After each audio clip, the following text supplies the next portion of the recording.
அல்லேலூயா. கிறிஸ்துவுக்குள் பிரியமானவர்களே, ஆண்டவர் இரட்சகருமாகிய இயேசுவின் நாமத்தினாலே இந்த நாளிலே தேவ சமூகத்திலே கூடி வந்திருக்கிற உங்கள் யாவருக்கும் நன்றி நான் தெரிவித்துக் கொள்கிறேன். கர்த்தர் உங்களை அவரையும் ஆசீர்வதித்து கர்த்தர் உங்களை நடத்துவாராக. அல்லேலூயா. கர்த்தருடைய கிருபை நம்மோடு கூட இருக்கட்டும். கர்த்தர் மகிமையான காரியங்களை செய்து ஆண்டவரை நடத்துவாராக. பிரியமானவர்களே, கழிந்த வாரத்தில் வெளிப்படுத்தின விசேஷத்தினுடைய தொடர்ச்சியை நாம் பார்க்கும்படியான ஒரு பெரிய பாக்கியத்தை கர்த்தர் தந்தபடினாலே ஆண்டவருக்கு நான் நன்றி செலுத்துகிறேன். வெளிப்படுத்தின விசேஷம் 1வது அதிகாரம் 10வது வசனமாக சொல்லுது, கர்த்தருடைய நாளிலே நான் ஆவிக்குள்ளானேன் என்று சொல்லி அப்போஸ்தலனாகிய யோவான் பயன்படுத்தின ஒரு காரியத்தை குறித்து கழிந்த நாட்களில் நாம் தியானிக்கிற ஒரு பெரிய பாக்கியத்தை கர்த்தர் தந்தபடினாலே ஆண்டவருக்கு நன்றி செலுத்துகிறேன். அல்லேலூயா. கர்த்தருடைய நாள் என்பது அவருடைய நாள், அவருக்காக அவர் உண்டு பண்ணின ஒரு மகிமையான ஒரு நாள். அந்த நாளை அவருக்காக கொடுக்க நீங்கள் நான் கடமைப்பட்டவர்களாக இருக்கிறோம். வேதம் அதை அனுமதிக்கிறது. அதை மீறுகிறவன் பிரியமானவர்களே தேவனுடைய கட்டளை அவன் மீறி நடக்கிறான் என்பதை குறித்து கழிந்த வாரத்தில் நாம் தியானிக்கிற ஒரு பெரிய பாக்கியத்தை தந்தபடினாலே ஆண்டவருக்கு நான் நன்றி செலுத்துகிறேன். அல்லேலூயா. ஓய்வு நாள் என்பது சாதாரண ஒரு காரியம் அல்ல. ஏசாயா நாம் வாசித்த வேத பகுதி ஏசாயா 58வது அதிகாரம் 13-14 வசனம் தெளிவாக சொல்ல, ஒரு மனிதன் ஓய்வு நாளை எப்படி அனுசரிக்க வேண்டும், ஓய்வு நாளில் அவன் எப்படிப்பட்டவனாக இருக்க வேண்டும், கர்த்தருடைய நாள் அற்பமாய் எண்ணப்படக்கூடாது என்று சொல்லி வேதம் நமக்கு தெளிவாக சொல்லுகிற ஒரு காரியத்தை கழிந்த வாரத்தில் கற்றுக்கொள்ளும்படியான கிருபைகளை கர்த்தர் தந்தபடினாலே ஆண்டவருக்கு நான் நன்றி செலுத்துகிறேன். இன்றைக்கு ஒரு காரியத்தை உங்களோடு கூட நான் பகிர்ந்து கொள்ளும்படியாக இருக்கிறேன். வெளிப்படுத்தின விசேஷம் 1வது அதிகாரம் 10 முதல் 13 வரையுள்ள வசனத்தை வாசிக்கும் போது பிரியமானவர்களே, யோவான் ஒரு தரிசனத்தை அவன் காண்கிறான். 13வது வசனம் சொல்லுகிறது, வாசிக்கலாம். அந்த 7 குத்துவிளக்குகளின் மத்தியிலே நிலையங்கி தரித்து மார்பருகே பொற்கச்சை கட்டியிருந்த மனுஷகுமாரனுக்கு ஒப்பானவரை கண்டேன் என்று அவன் எழுதுகிறான். அல்லேலூயா. பிரியமானவர்களே, கர்த்தருடைய நாளிலே ஆவிக்குள்ளான யோவான் ஒரு தரிசனத்தை அவன் காண்கிறான். பரலோக தேவனை குறித்த ஒரு தரிசனத்தை அவன் காண்கிறான். ஏனென்று சொன்னால் அவன் பின்னாலே ஒரு எக்கால சத்தம் ஒன்று உருவாகிறது. அந்த சத்தம் என்ன என்று சொல்லி அவன் பார்க்கும்போது அங்கே 7 பொன் குத்து விளக்கின் மத்தியிலே நிலையங்கி தரித்து மார்பருகே பொற்கச்சை கட்டினவராக மனுஷகுமாரனுக்கு ஒப்பானவர் கண்டேன் என்று வேதத்தில் அவன் எழுதுகிறான். அல்லேலூயா. ஆண்டவராய் இயேசுவை அவன் பார்க்கிறான். ஆண்டவராய் இயேசுவை அவன் தரிசிக்கிறான். எப்பொழுது? கர்த்தருடைய நாளிலே. அல்லேலூயா. ஆண்டவருடைய நாளிலே அவன் பரிசுத்தமாய் ஜீவித்தபடினாலே அவன் பரிசுத்தமான ஒரு வாழ்க்கை, ஓய்வு நாளே அல்லது கர்த்தருடைய நாளே அல்லது பெந்தேகோஸ்தே நாளே அல்லது கர்த்தர் அவனுக்காக நியமித்த அந்த பத்ம தீவிலே நியமித்த அந்த நாளை அவன் சரியாக அவன் அனுசரித்தபடினாலே அவன் ஆவிக்குள்ளே கடந்து வருகிறான். ஆவிக்குள்ளே கடந்து வருகிற அவன் கண்ட தரிசனம் ஆண்டவராய் இயேசுவை பார்க்கிறான். அல்லேலூயா. எங்கே பார்க்கிறான்? பரலோக ராஜ்யத்தில் இயேசு எப்படி இருக்கிறார் புரிந்து கொள்ள வேண்டும். பரலோக ராஜ்யத்தில் இயேசு எப்படி இருக்கிறார் என்று சொல்லி ஆண்டவராய் இயேசுவை அவன் தரிசிக்கிறான். தரிசிக்கிற அவன் இயேசுவை எப்படி பார்க்கிறான்? அவர் 7 குத்து விளக்கன் மத்தியிலே பிரியமானவர்களே நிலையங்கி தரித்தவராய் மார்பருகே பொற்கச்சை கட்டினவராக அவன் நின்று கொண்டிருக்கிறான். அப்படிப்பட்ட ஒரு தரிசனத்தை அவன் பார்க்கிறான். இந்த 7 பொன் குத்து விளக்கு என்பது 7 சபைகளை குறிக்கிற ஒரு காரியம். 1வது அதிகாரம் 20வது வசனம் சொல்லுகிறது, 7 குத்து விளக்குகள் என்பது பிரியமானவர்களே வேதம் அழகாக சொல்லுகிறது 7 நட்சத்திரம் என்பது 7 சபையின் தூதர்கள், 7 குத்து விளக்கு என்பது 7 சபைகள் என்று ஆண்டவர் எழுதுகிறார். நட்சத்திரங்களை தம்முடைய கரங்களை வைத்த தூதல் என்பது நட்சத்திரம் என்பது தூதல் என்பது அந்த சபையில் உள்ள ஊழியக்காரனை குறிக்கிற ஒரு காரியம். அல்லேலூயா. அப்ப ஆண்டவர் ஊழியக்காரனை எங்க வைத்திருக்கிறார்? நம்முடைய கரங்களில் வைத்திருக்கிறார். ஊழியக்காரனை கர்த்தருடைய கரங்களை வைத்திருக்கிறார். 7 நட்சத்திர நடுவில் உள்ள 7 சபை நடுவில் உலாவுகிற கர்த்தர் ஊழியக்காரனை தம்முடைய கரத்தில் வைத்து அவர் சபை நடுவில் உலாவி கொண்டிருக்கிறார். அல்லேலூயா. சபை நடுவில் அவர் எப்படி உலாவுகிறார்? நிலையங்கி தரித்தவராய் மார்பருகே பொற்கச்சை கட்டினவராக அவர் உலாவி கொண்டிருக்கிறார். இந்த தரிசனத்தை யார் பார்க்கிறார்? யோவான் பார்க்கிறான். அந்த சபை எதெல்லாம் என்று சொல்லிட்டு நீங்க வெளிப்பாடு 1வது அதிகாரம் 11வது வசனத்தில் வேதம் சொல்கிறது, எபேசு, செர்மினா, பெர்கமு, தியத்தீரா, சர்தை, பிலதெல்பியா, லவோதிக்கா என்று சொல்லக்கூடிய 7 சபையின் நடுவிலே கர்த்தர் உலாவி கொண்டிருக்கிறார். இந்த 7 சபைகளும் ஆசியா மைனர்ல அப்போஸ்தலனாகிய பவுல் உருவாக்கின சபைகள். இது 7 சபைகள், அது 7 காலங்களை குறிக்கிற ஒரு காரியம். அல்லேலூயா. அது பின்னாட்களும் அதை குறித்து நம்ம தியானிக்கும்படியாக இருக்கிறோம். ஆவியானவர் நம்மோடு கூட இடைப்படுவார். 7 காலங்களை குறித்து இந்த சபை எதை குறிக்கிறது என்பதை குறித்து நாம் அறிந்து கொள்ளும்படியாக இருக்கிறோம். இன்றைக்கு நாம் எந்த சபையின் காலத்தில் இருக்கிறோம் தெரியுமா? லவோதிக்கேயா சபையின் காலத்தில் இன்றைக்கு இருந்து கொண்டு இருக்கிறோம். அல்லேலூயா. இன்னொரு சபை இல்லை, இன்னொரு காலம் நமக்கு இல்லை. எனவே தான் வெளிப்பாடு சொல்லுது, இனி காலம் செல்லாது. கடைசி சபையினுடைய காலத்தில் இன்றைக்கு நீங்களான் வாழ்ந்து கொண்டிருக்கிறோம். எனவே தான் கர்த்தர் தம்மை பரிசுத்தமான ஒரு சந்ததி உருவாக்கும்படியான காரியங்களை செய்யும்படியாக அவர் நிலையங்கி தரித்தவராய் பொற்கச்சை கட்டினவராக அவர் சபை நடுவில் அவர் உலாவிக் கொண்டிருக்கிற ஒரு காரியம். அப்ப சபை நடுவில் பிரியமானவர்களே நிலையங்கி தரித்து பொற்கச்சை கட்டி இருக்கிறவர் யார் என்று சொன்னால் பிரதான ஆசாரியன் மாத்திரமே. அல்லேலூயா. வெளிப்படுத்தின விசேஷம் பழைய ஏற்பாடு நீங்க படிக்க முடியும். பிரியமானவர்களே பிரதான ஆசாரியன் மாத்திரமே. அப்போ என் ஆண்டவராய் இயேசு சபை நடுவிலே மகா பிரதான ஆசாரியனாய் இன்றைக்கு அவர் உலாவிக் கொண்டிருக்கிறார். அல்லேலூயா. பிதாவுடைய சமூகத்தில் பிதாவுடைய வலது பாரசத்தில் இன்றைக்கு ஆண்டு நிற்பது மகா பிரதான ஆசாரியனாய் இன்றைக்கு நின்று கொண்டிருக்கிறார். நன்றாக புரிந்து கொள்ள, மனுஷகுமான தேவகுமாரனாக என்று அவர் மாறவில்லை. அவர் தேவனுடைய குமாரன் தான், நமக்காக ஜீவனை கொடுத்தவர் தான். ஆனா இன்றைக்கும் அவர் ராஜாதி ராஜாவாக கர்த்தாதி கர்த்தனாக இல்லாமல் இன்றைக்கு அவர் மகா பிரதான ஆசாரியனால் இன்றைக்கு பரலோக ராஜ்யத்திலே பிதாவின் வலது பாரசத்தில் அவர் வீற்றிருக்கிறார். அல்லேலூயா. நன்றாக புரிந்து கொள்ள வேண்டும். அந்த தரிசனத்தான் யோவான் பார்க்கிறான். அப்படிப்பட்ட ஒரு காரியத்தை அவன் தரிசிக்கிறதை நீங்களான அறிந்து கொள்ள முடியும். இன்னைக்கு ஒரு 4 காரியங்களை உங்களோடு நான் பகிர்ந்து கொள்ளும்படியாக இருக்கிறேன். ஆவியானவர் நம்மோடு கூட இடைப்படுவாராக. முதலாவதாக பிரியமானவர்களே, இந்த கச்சை என்று சொல்லும் என்று சொன்னால் முதல்ல சொல்ல மார்பருகே அவர் பொற்கச்சை கட்டினவராக நிற்கிறார். கச்சை என்பது ஊழியம், பொற்கச்சை என்பது தெய்வீக ஊழியம். அல்லேலூயா. அல்லேலூயா. அப்ப ஆசாரியன் செய்வது பிரியமான ஊழியங்களை அவர் செய்கிறார். ஆனா ஆண்டவராய் இயேசு கிறிஸ்து தெய்வீக ஊழியத்தை அவர் செய்து கொண்டிருக்கிறார். அல்லேலூயா. உங்களை என்னை பிதாவுடைய சமூகத்தில் சேர்க்கும்படியான ஒரு மகா பெரிய ஒரு காரியத்தை அவர் செய்து கொண்டிருக்கிறார். அப்படி என்று சொன்னால் தெய்வீகம் அல்லது ஆன்மீகம் என்றால் என்ன? அப்ப தெய்வீக ஊழியத்தை செய்து கொண்டிருக்கிறார் அல்லவா? அல்லது ஆன்மீகம் அல்லது தெய்வீகம் என்றால் என்ன? நன்றாக புரிந்து கொள்ள வேண்டும். மனிதன் தேவனை அணுகுவது ஆன்மீகத்தினுடைய முடிவும் அதனுடைய நோக்கமாக இருக்கிறது. அல்லேலூயா. அல்லேலூயா. உலகத்திலே வாழ்கிற மனிதன் தேவனோடு அவன் இணைக்கப்பட வேண்டும். அவனுடைய முடிவு தேவனோடு அது இணைக்கப்பட்டதாக இருக்க வேண்டும். அதனுடைய நோக்கமே தெய்வீகம், அதனுடைய நோக்கமே ஊழியம். அல்லேலூயா. ஏதோ கடமைக்காக செய்வது ஊழியம் அல்ல. ஏதோ கடமைக்காக நாம் செய்கிறது ஊழியம் அல்ல. கடமைக்காக ஒரு காரியத்தை செய்கிறது ஊழியம் அல்ல. சபை என்பது சாதாரண ஒரு காரியம் அல்ல. சபை நடுவில் இன்னைக்கு ஊழியம் நடக்கிறது என்று சொன்னால், சபை நடுவில் இன்னைக்கு ஆண்டவர் உலாவிக் கொண்டிருக்கிறார் என்று சொன்னால், இன்னைக்கு சபை நடுவில் கர்த்தர் ஒரு ஆசாரியனை ஏற்படுத்தி இருக்கிறார் என்று சொன்னால் சாதாரண ஒரு காரியம் அல்ல. அது எதற்காக? சபையானது அதன் முடிவு நாட்களில் அது தேவனோடு இணைக்கப்பட்டதாக இருக்க வேண்டும். அல்லேலூயா. சபையானது அதன் முடிவில் அது தேவனோடு இணைக்கப்பட்ட ஒரு காரியமாக இருக்க வேண்டும். அதற்காகவே சபை, அதுதான் ஆன்மீகம், அதுதான் தெய்வீகம். அந்த ஊழியம் தான் பிரியமானவர்களே ஆண்டவராய் இயேசு அவர் செய்கிறவராக இருக்கிறார். எல்லா மனிதனும் தேவனிடத்தில் சேர வேண்டும். எல்லா மனிதனும் ஆண்டவரோடு கூட உறவாடுகளை அவன் வைத்துக் கொள்ள வேண்டும் என்கிற வழிமுறைகளை கற்றுக் கொடுக்கிற ஒரு காரியம் தான் தெய்வீக ஊழியம். அல்லேலூயா. அதைத்தான் இயேசு செய்து கொண்டிருக்கிறார். இன்றைக்கும் பிதாவின் வலது பாரசத்தில் அதான் செய்து கொண்டு. ஏன்னா மனிதன் பாவம் செய்கிறவன், ஆண்டவருக்கு தெரியும். அவன் பாவம் செய்கிறபடினாலே இன்றைக்கு நமக்காக அவர் பரிந்து பேசுகிற ஊழியத்தை இன்றைக்கு அவர் செய்து கொண்டிருக்கிறார். அல்லேலூயா.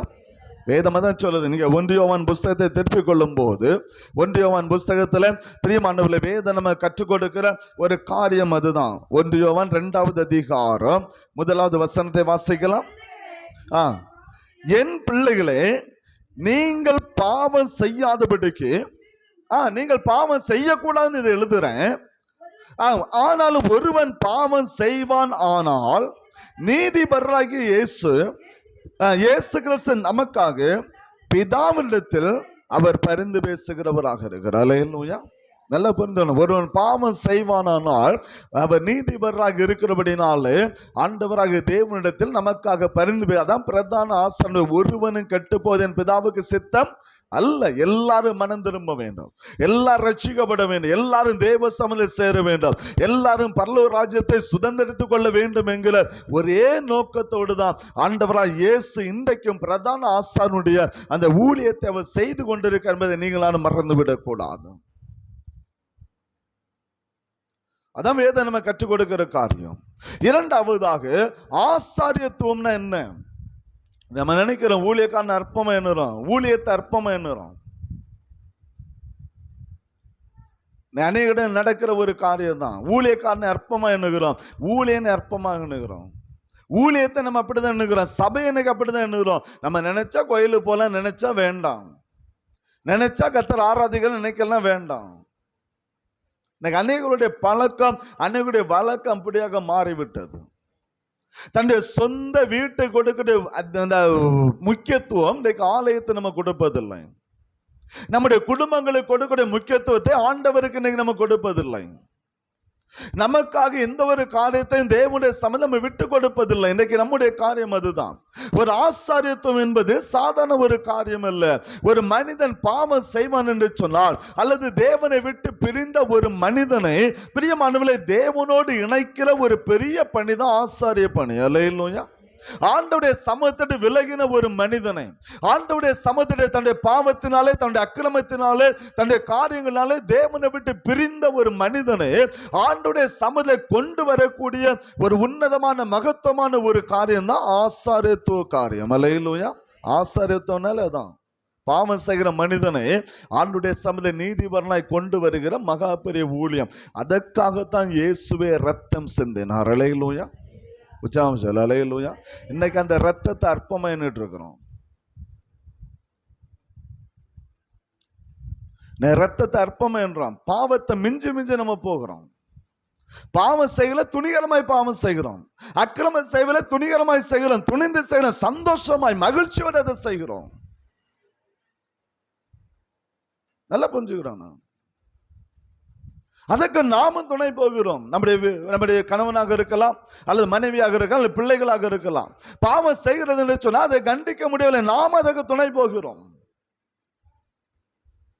இன்னைக்கு ஆசாரியத்துவ பணினா என்னன்னு சொல்லி நம்ம தெரியாத அளவுக்கு இன்னைக்கு நம்ம போய் கொண்டு இருக்கிறோம். ஆண்டவராய் இயேசு கிறிஸ்து அந்த பணியை அவர் சரியாக இந்த உலகத்தில் செய்து முடித்தார். அல்லேலூயா.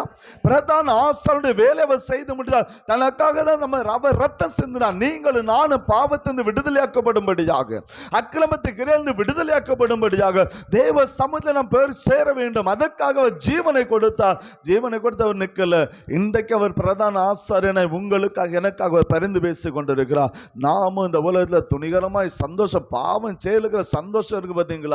ஐயோ, அதற்கு அளவே கிடையாது.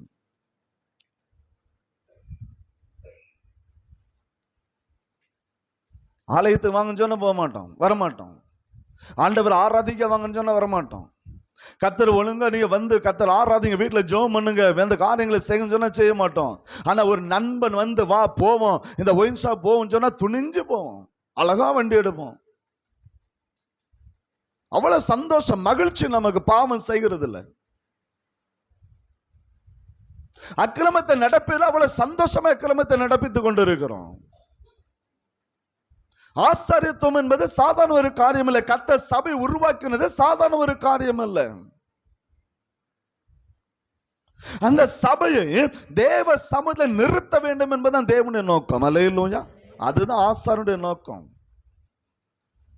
நீங்க கெட்டு போவது எங்களுக்கு விருப்பம் இல்லை, உங்களை மனம் போன போக்கில் விடுவது எங்களுக்கு விருப்பம் இல்லை. விட்டுருவோம். எப்ப விடுவோம் தெரியுமா? இந்த சபையை விட்டு நாங்க டிரான்ஸ்பர் ஆகி இன்னொரு சபை போனோம்னா இந்த சபைக்குள்ள நாங்க என்ன தலையிட முடியாது. அடுத்த ஆசாரம் உள்ள வரும். அல்லேலூயா. உற்சாகம் சொல்ல. அல்லேலூயா. அவன் எப்படி நடத்தான அது எங்களுக்கு கவலை இல்லை, அது அவனுடைய தலைமையில் விழுந்த கடமை. ஆனா இந்த சபையில நாங்கள் ஆசாரியர்கள் இருக்க கர்த்தர் அதற்காக எங்களை நியமித்து வைத்திருக்கு. அதுதான் ஆசாரியத்துவம். பாவம் செய்த அல்லது தேவனை விட்டு பிரிந்த ஒரு மனிதனை தேவ சமூகத்தை கொண்டு வர வேண்டும். அதற்காக முயற்சி எடுக்கிற ஒரு பெரிய ஒரு பணி தான் ஆசாரியத்துவ பணி.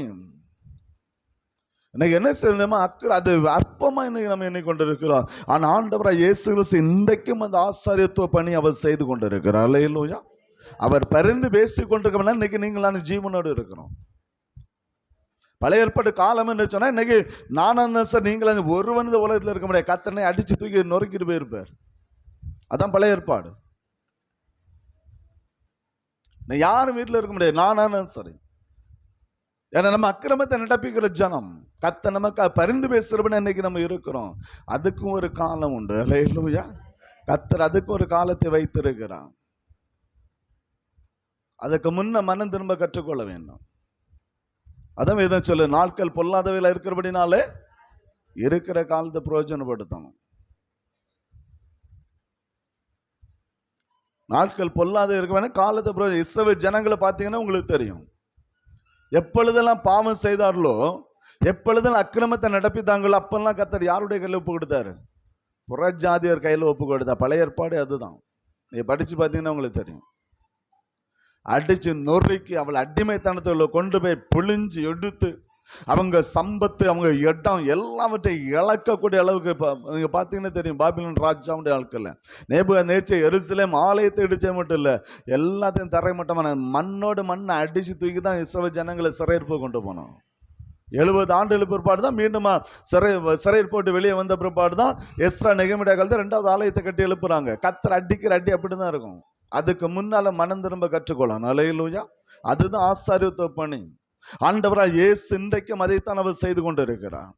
அந்த பணிதான் அது மேன்மையான ஒரு காரியம் என்பதை மறந்து விடக்கூடாது. இந்த பிரதான ஆசாரியன் என்பவன் யார்? ஆண்டவராக இயேசு ஒரு பிரதான ஆசாரியன் நின்று கொண்டிருக்கிறாரு. அன்றைக்கு கர்த்தர் பிரதான ஆசாரியன் நியமிக்க காரணம் என்ன? முதலாவது ஒன்று காரியத்தை புரிந்து கொள்ள வேண்டும். நியாயப்பிரமாண காலம் வரையிலும் கர்த்தர் பிரியமானவர்களே, நியாயப்பிரமாணத்தை யாத்திராகமம் 20வது அதிகாரத்தில் நியாயப்பிரமாணத்தை கொடுக்க ஆரம்பிக்கிறார். அதற்கு முந்தின அதிகாரங்கள் நீங்க பார்க்கும்போது ஒவ்வொரு குடும்ப தலைவனும் ஒரு பிரதான ஆசாரியன். அல்லேலூயா. ஒவ்வொரு குடும்ப தலைவனும் ஒரு பிரதான ஆசாரியன். அந்த குடும்பத்திலே மனைவியானாலும் சரி, பிள்ளைகளாலும் சரி, பாவம் செய்தால் அவன் என்ன செய்யணும்? தேவ சமூகம் பலி செலுத்த வேண்டும். ஒவ்வொரு குடும்பத்திலையும் குடும்ப தலைவனை பிரதான ஆசாரியன் அவன் செயல்பட்டு வந்தான். தன்னுடைய குடும்பத்தை பாதுகாக்கும்படியாக, தன்னுடைய குடும்பத்தை பிரியமான மீட்டெடுக்கும்படியாக. உதாரணமாக நீங்க யாத்திராகமம் 8வது அதிகாரம் 20வது வசனத்தை வாசிக்கும் போது, நோவாவை அவனுடைய குடும்பத்தை கர்த்தர் பேழையிலிருந்து விடுவித்தவர் பாதுகாக்கிறான். பாதுகாத்த உடனே நோவா பேழை விட்டு வந்த உடனே அவன் சந்தோஷப்படவில்லை. அதில் சுத்தமான மிருகத்தை எடுத்து முதலாவது ஆண்டவருக்கு பலி செலுத்தினான். அல்லேலூயா. தன்னுடைய குடும்பத்தை கர்த்தர் பாதுகாத்ததற்காக அவன் தேவ சமூகம் பலி செலுத்துகிறான். நீங்க 26வது அதிகாரம் 25வது வசனம் யாத்திராகமம் நீங்க படிச்சு பார்த்தீங்கன்னா உங்களுக்கு தெரியும். 31வது அதிகாரம் 54வது வசனத்தை படிச்சு பாருங்க. அன்றைக்கு குடும்ப தலைவனே பிரதான ஆசாரியனாக இருந்தான். அன்றைக்கு பிரதான ஆசாரியன் கர்த்தர் யாரையும் தனியாக நியமிக்கவில்லை. பிரதான ஆசாரியர் ஒரு பட்டத்தை கர்த்தர் யாருக்கு கொடுக்கவில்லை. கர்த்தர் ஒவ்வொரு மனிதனையும் பிரதான ஆசாரியனை கர்த்தர் வைத்திருந்தார். எனவே குடும்ப தலைவன் அன்றைக்கு பரிசுத்தமாய் வாழக்கூடிய ஒரு சூழ்நிலை உருவானது. அல்லேலூயா. உச்சாம சொல்ல அல்லேலூயா. குடும்ப தலைவர் அன்னைக்கு பரிசுத்தம். ஏன் பிரதான ஆசாரியன் தேவ சமூகம் பரிசுத்தமா இருக்கணும். இது எது வரைக்கும்? நியாயப்பிரமாணம் கொடுக்கிற காலம் வரைக்கும். ஆனா நியாயப்பிரமாண காலத்துல நல்ல புரிந்து, நியாயப்பிரமாண காலத்துல நீங்கள் யாத்திராகமம் 19வது அதிகாரம் 4, 5, 6 வசனத்தை வாசிப்பீங்கன்னு சொன்னா, இஸ்ரவேல் ஜனம் முழு ராஜ்யத்தை கர்த்தர் ஆசாரிய பணிக்காக கர்த்தர் தேர்ந்தெடுத்து வைத்திருந்தார். நியாயப்பிரமாண காலம் வர காலத்து முன்பதாக வீட்டு தலைவனே பிரதான ஆசாரியனாக இருந்தான். நியாயப்பிரமாண காலத்தில் அந்த காலம் உட்பட்டு வரும்போது பிரியமானவர்களே, இஸ்ரவேல் ராஜ்யம் முழுவதும் ஆசரித்த பணிக்கென்று கர்த்தர் ஏற்படுத்தி வைத்திருந்தார். ஆனா எப்பொழுது ஆசரிப்பு கூடாரத்தை கர்த்தர் செய்ய ஆரம்பித்தாரோ, எப்பொழுது தனக்கென்று ஒரு கூடாரத்தை செய்து அதற்குள்ளே கர்த்தர் வாசம் பண்ணினாரோ, அப்பொழுதுதான் ஆசாரிய வேலைக்காக கர்த்தர் லேவி கோத்திரத்தை தனியாக கர்த்தர் பிரித்தெடுத்தார். அல்லேலூயா. அல்லேலூயா. அதுக்கு பிற்பாடுதான் பிரதான ஆசாரியனுடைய வேலை லேவி கோத்திரத்துக்கு கொடுக்கப்பட்டது.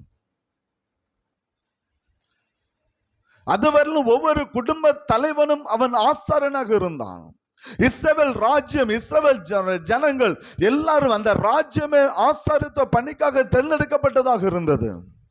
ஆண்டவருக்கு பலி செலுத்தினார்கள்.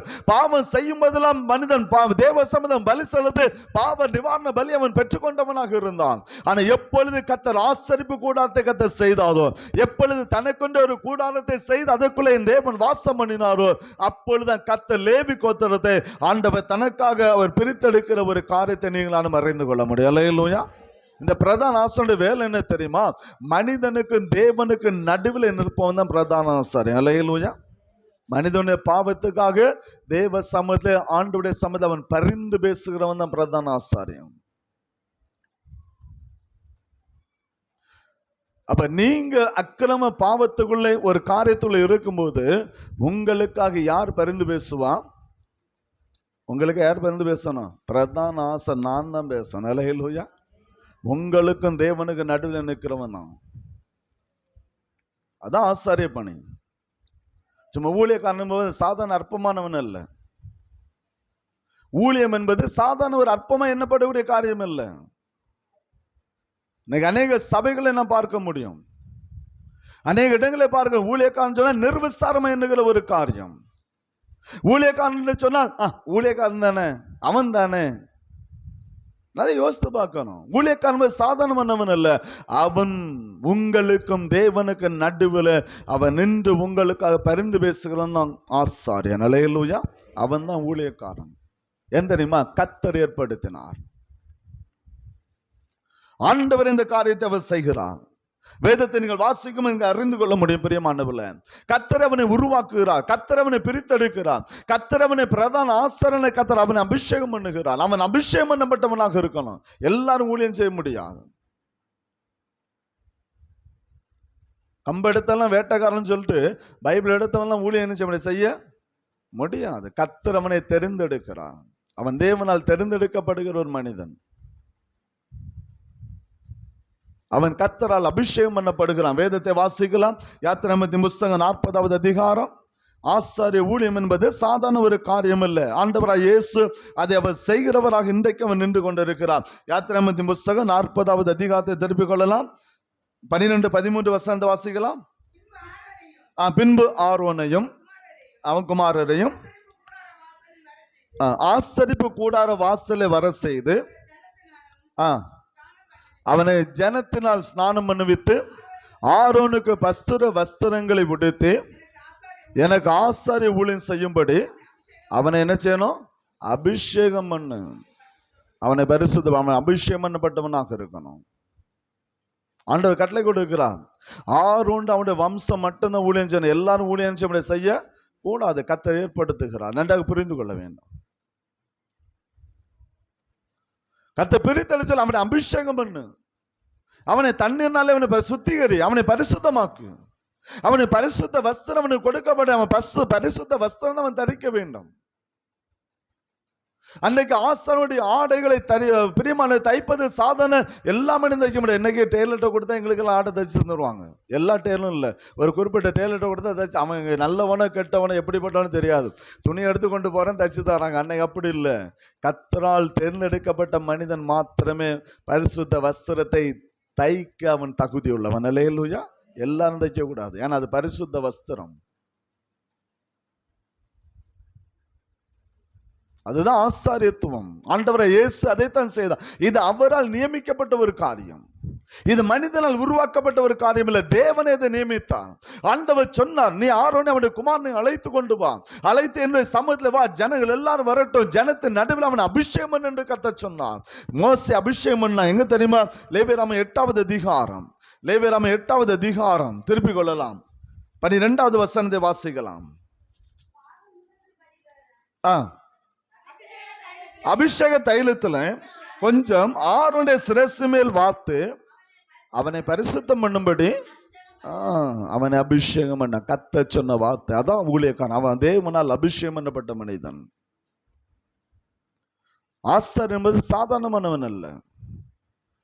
அவனை ஆசரிப்பு கூடாத கர்த்தரை நியமித்தார். அல்லேலூயா. கர்த்தரை அவனை பிரித்தெடுக்கிற ஒரு காரியத்தை நீங்க பார்க்க முடியும். யாத்திராகமம் 28வது அதிகாரம் 1வது வசனத்தை வாசிக்கும் போது கர்த்தர் அவனை பிரித்தெடுக்கிறார். வாசிக்கலாம். யாத்திராகமம் 28வது அதிகாரம் 1வது வசனம். உன் சகோதரனாகிய ஆரோன் நல்ல புரிஞ்சுக்கிற, எனக்கு ஆசாரிய ஊழியம் செய்யும்படி நீ ஆரோனையும் அவனோடு கூட அவன் குமாரனாகிய நாதாப், அபியூ, எலியாசார், இத்தாமார் என்னும் ஆரோனின் குமாரனையும் இஸ்ரவேல் நடுவே புத்திரலிருந்து பிரித்து, அவங்க பிரித்தெடுக்கப்பட்டவங்க. அல்லேலூயா. ஆண்டவர்களை பிரித்தெடுக்கிறார். இஸ்ரவேல் ஜனங்கள் பிரித்து ஆரோனே அவனுடைய குமார் எல்லாரும் பிரிக்கிறார். எதுக்காக? எனக்கு ஆசாரிய பணி செய்யும்படி. அல்லேலூயா. அப்ப ஆசாரி யாரு? கர்த்தருடைய வேலை, ஆசாரியத்துவ வேலை செய்கிறவன். அந்த ஆசாரியம் உங்களுக்கும் பிரியமான தேவனுக்கு நடுவில் நின்று அந்த காரியத்தை அவன் செயல்படுத்துகிறவன். உங்களுக்காக தேவ சமூகம் பரிந்து பேசுகிறவன். அதனால்தான் கர்த்தர் ஊழியக்காரனுக்காக இன்றைக்கும் வைராக்கியம் கொண்டவராக இருக்கிறார். அல்லேலூயா. அல்லேலூயா. அதனால்தான் நான் சொல்ல, அடிக்கடி நான் சொல்ல, எல்லாம் நம்ம இங்க எப்படின்னு தெரியல, அநேக இடங்களை பார்த்தேன். ஊழியக்காரனுக்கு விரோதமா எழும்புனவனும் முறுமுறுத்தவனும் ஊழியக்காரனுல கை வச்சவனும் இன்னைக்கு வாழ்ந்த சரித்திரமே, அவன் குடும்பம் அழிஞ்சு போனதை நாங்க பார்த்துருக்கோம். அது என் சபையிலேருந்து, என்ன சொந்த சபையிலேருந்து நான் சொல்றேன். நல்லா புரிஞ்சுக்கிறான். அதனால்தான் ஊழியக்காரனுக்கு விரோதமா ஒரு நாள் எழும்பவே கூடாது. அல்லேலூயா. அல்லேலூயா. அவனுக்கு விரோதமா முறுமுறுக்கவும் கூடாது. அவன் கர்த்தருடைய ஆசாரியன், தேவனால் பிரித்தெடுக்கப்பட்டவன். ஜனத்தின் நடுவிலிருந்து கர்த்தர் அவருக்காக பிரித்தெடுக்க, எதற்கு? அவருடைய ஊழியத்தை செய்யும்படியாக. அல்லேலூயா. அவருடைய வேலை செய்யும்படியாக அவரால் அவன் பிரித்தெடுக்கப்படுகிறான். அவன் தேவனால் அபிஷேகம் பண்ணப்படுகிறான். அவன் தான் உங்களுக்கும் ஜனத்தின் நடுவிலே பிரேமானிலே அவன் பிரதானமாய் பரிந்து பேசுகிற ஊழியத்தை செய்கிறவன் ஆசாரியன். ஆண்டவராய் இயேசு இன்றைக்கு அதை தான் செய்து கொண்டிருக்கிறார். உங்களுக்காக எனக்காக பிதாவுடைய சமூகத்தில் உங்களுக்கு எனக்கு பிதாவுக்கு நடுவில் நின்று அவர் இன்னைக்கு பரிந்து பேசுகிற அந்த ஊழியத்தை அவர் செய்து கொண்டிருக்கிறார். அல்லேலூயா. இந்த தரிசனத்தை யோவான் பார்க்கிறான்.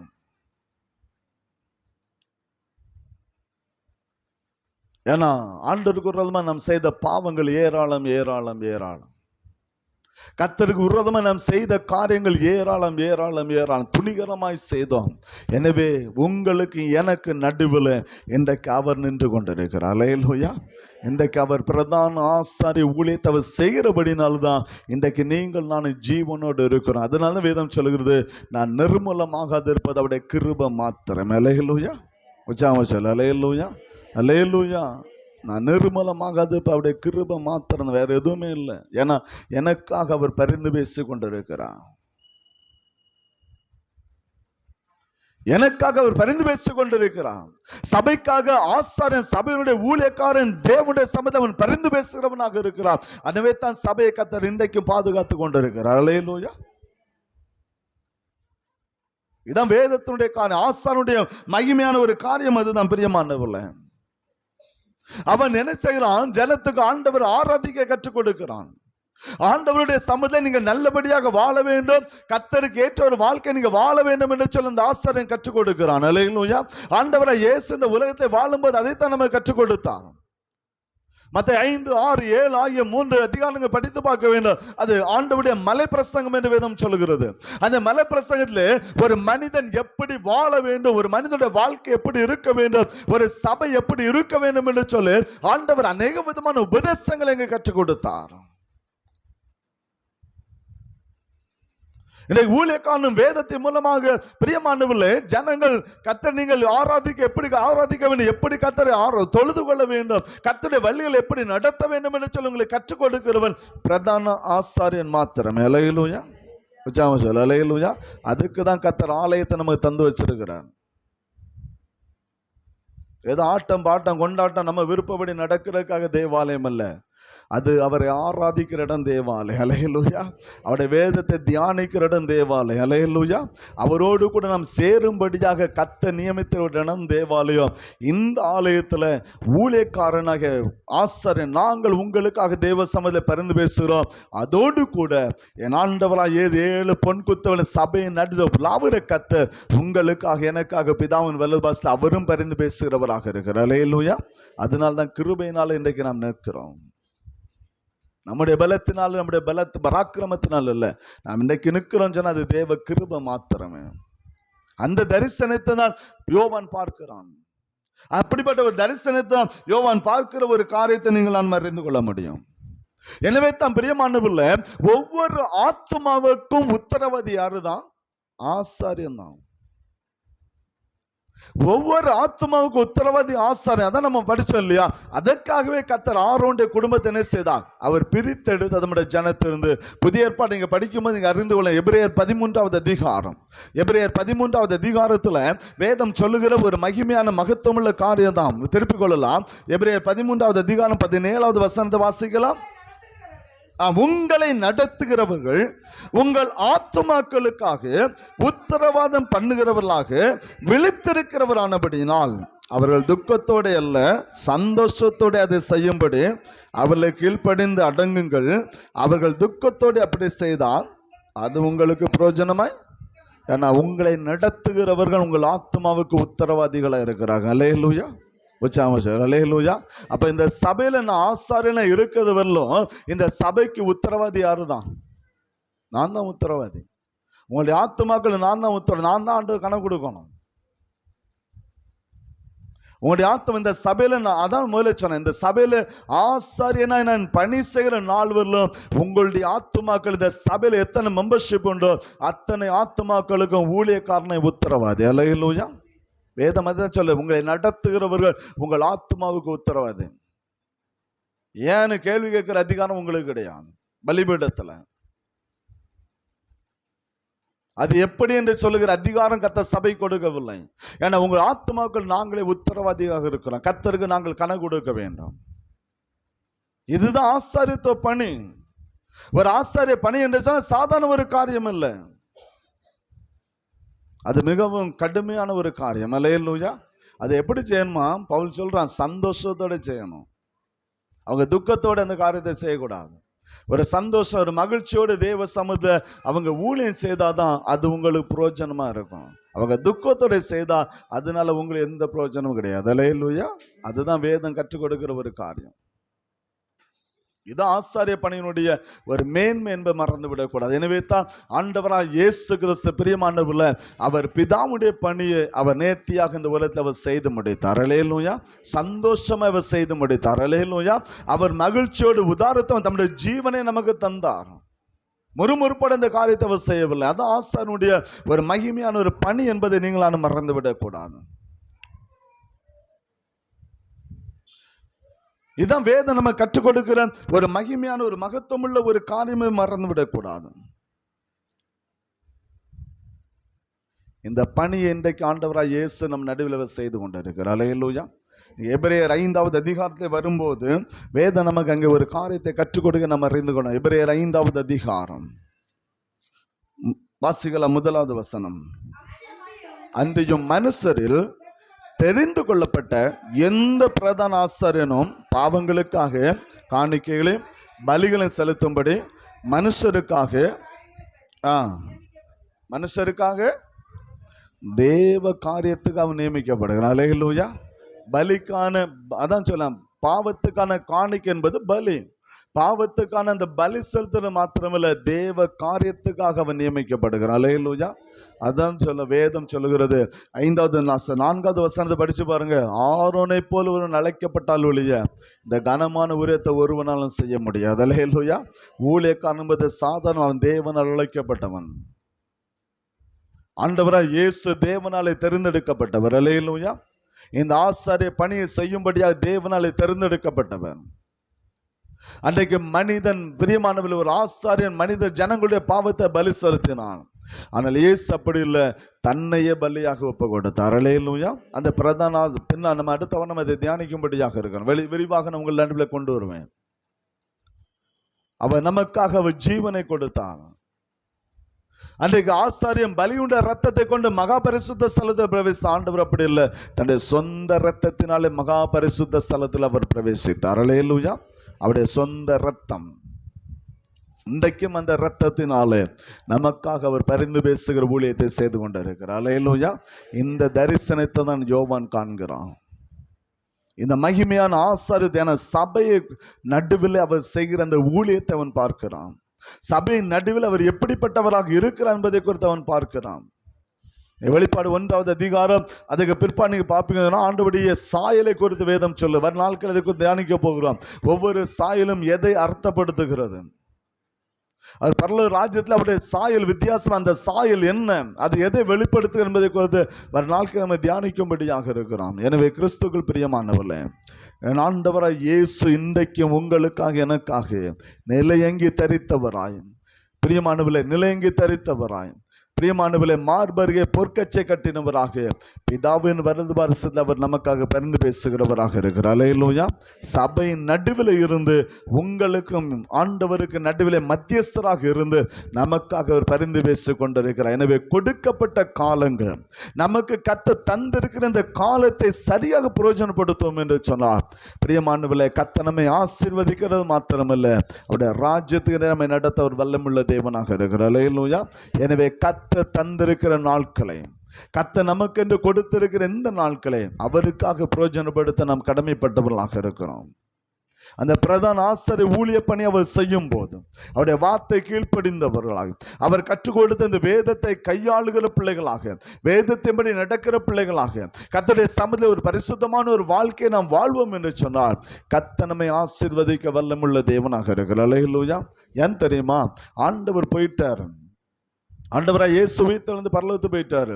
ஆனா இன்னைக்கு அந்த ஆசாரிய பணி யார்கிட்ட கொடுத்திருக்காரு தெரியுமா? இந்த ஆசாரிய பணி யார்கிட்ட கொடுத்திருக்காரு தெரியுமா?